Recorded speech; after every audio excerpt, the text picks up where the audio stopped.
Mentioned it a minute ago, but just for people who didn't see the Jorge episode, can you Yeah. just explain exactly who the Hmong are?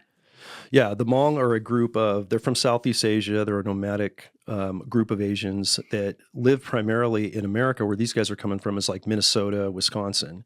And they have been, but no, man, we got up there and I got to see some of the old guys. And let's see, that was 3.5, 4 years after I retired. Yeah. And Siskiyou County had blown up exponentially since I was up there. Now, granted, I'm hearing stories from my Met buddies of how bad it is, but it's just hoop house after hoop house after hoop house. There, the Hoop House? hoop house is like that visqueen lined greenhouse that Oh, looks yeah. like those little pictures you pulled up on Jorge's episode of like the Amazon, the Bezos kind of layout of complexes. You really studied that episode. I'm impressed. Well, Thank you. Yeah, no, I did. I watched it and had to see the connection. And on top of that, a lot of that same stuff and those photos had come into me from sources at the federal level that are literally in my PowerPoint. And when I teach and put this stuff out to LE groups or civilian groups where it's appropriate. But yeah, it was 10 to 15,000 grow houses up there. And none of them were very remotely in the woods. I mean, they're all in the woods, but it's not like going 8 miles into the backcountry where you're on a pristine creek saying Yosemite National Park now. Now they're down a dirt road and they're stacked on top of each other. And here's where the environmental impacts, to make analogies that our listeners will understand how exponentially worse they are, as bad as it was in those open field forests. So you've got this big, visqueen lined, capped greenhouse that might have 1,000 to 4,000 or 5,000 plants. It's not open air. It's got this massive tarp on it, so it's a contained environment, right? Like kind of pressurized until you ventilate it, like kind of in a vacuum.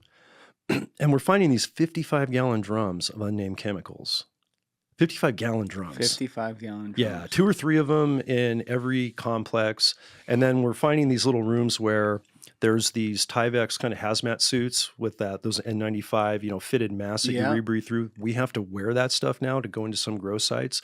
When I was leaving agency, we had so much issues with poison exposure and our dogs through the paws that we had to get fitted for all this stuff. And if that poison had been put on an outdoor, say, cartel grow, Mexican grow, and we can see the white droppings on the plants and it oozing off, and there's pictures again so everybody can reference it in color in Hidden War. That means it's been applied to the plant within the last 24 hours or so, and we can't even touch it with PP protective gear. It's too hot. And this is only miles from like regular old California civilization. Absolutely. Yeah, these are just rural little towns, and wow.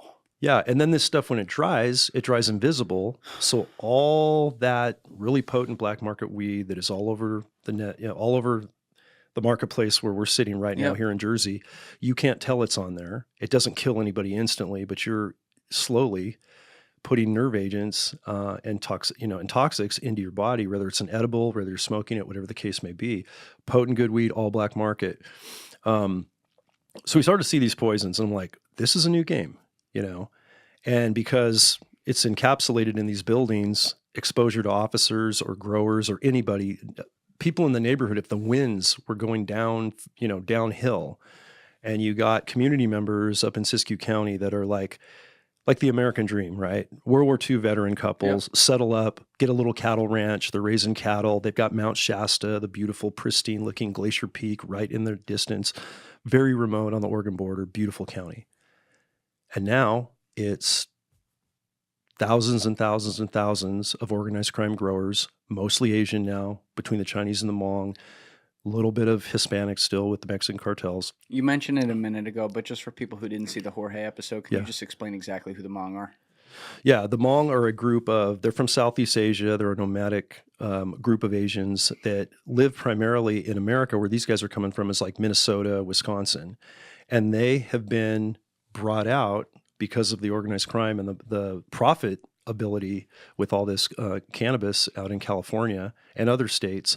They've been brought out to grow it and or to be put there with a guarantee of money, and some of them aren't getting paid. And they're basically enslaved. Yeah, they're basically enslaved, or if they're not locked up every night, which in some cases they are, we're finding out they're kind of pressured and extorted a little bit to where they're waiting for money that they're never going to get. They can't really leave. Pretty heinous. And we saw that firsthand in Siskiyou, and we see it all the time. It's happening in Shasta. It's happening in other parts of the country too. I got to ask what is a really Captain Obvious question here, but obviously doesn't have a Captain Obvious answer.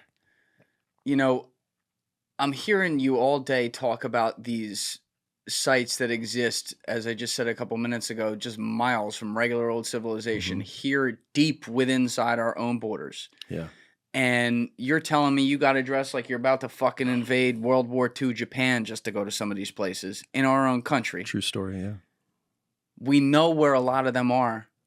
Why is a phone call not made to like the White House today to send 12 agencies in there, like a military unit? You're just going into the woods. There's hardly anyone out there. You warn some of the civilians that are out there and just take it all down. I don't understand why we can't just throw like $4 or $5 billion at this in one day, boom, be done with it. Yeah, and that's actually that's actually a good solution. And do kind of a roving task force. I talked about this with Mike Ritland. I know you had my brother Mike on the show. Great guy. Great Love guy. Mike. Yeah, and he asked the same question after going through the book. He was, I think, the first studio podcast I'd ever done was Mike's podcast. Mike to this day is one of the most underrated podcasts in America. Oh, it's the best. He's so good. Yeah.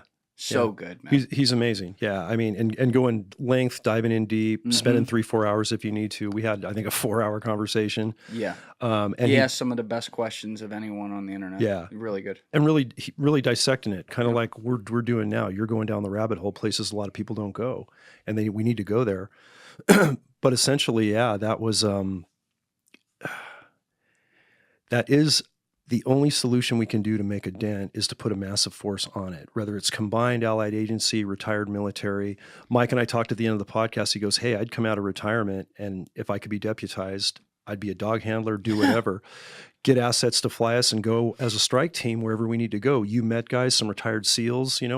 We have, SEAL team veterans and military guys from SF and stuff on the team now. They would mop the floor with these fucking guys. We absolutely would. But it would have to be considered that national priority and be illuminated as such, which it never quite has yet, to put us on like, we're going to put all this money, say, in a Ukraine war, or we're going to go do a proxy war. We haven't addressed it to that level. They'll give you $750 to do it. Yeah, you got it. Well, and I mean, on that front, that's true point. But let's look at terrorism in the world and how we deal with it. Right, this war on terror. How do the cartels, when you define terrorism, do the cartels qualify as terrorist organizations? If you look at the definition, a really good question. And if you dissect it, you could pull up the definition of terrorism right now, and you could look at the general definition, the military definition. There's a bunch of different definitions. And I think of Taylor Sheridan, what a producer director. Amazing. Everything he does. Best stuff just reeks.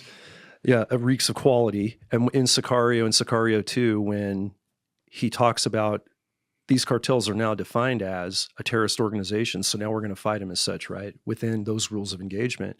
And I think when you look at the fact that there's such a public safety threat, there's definitely a political impact because you're changing communities. You're running out Americans and ranchers and farmers and veterans, literally leaving a county like Siskiyou, and now it is run by basically a foreign entity, destroying the environment, making money off poisonous cannabis as one example, and human trafficking, anything else that goes in there. Killing anyone that gets in their way. Killing anyone that gets in their way if they get too high up. And that really comes into,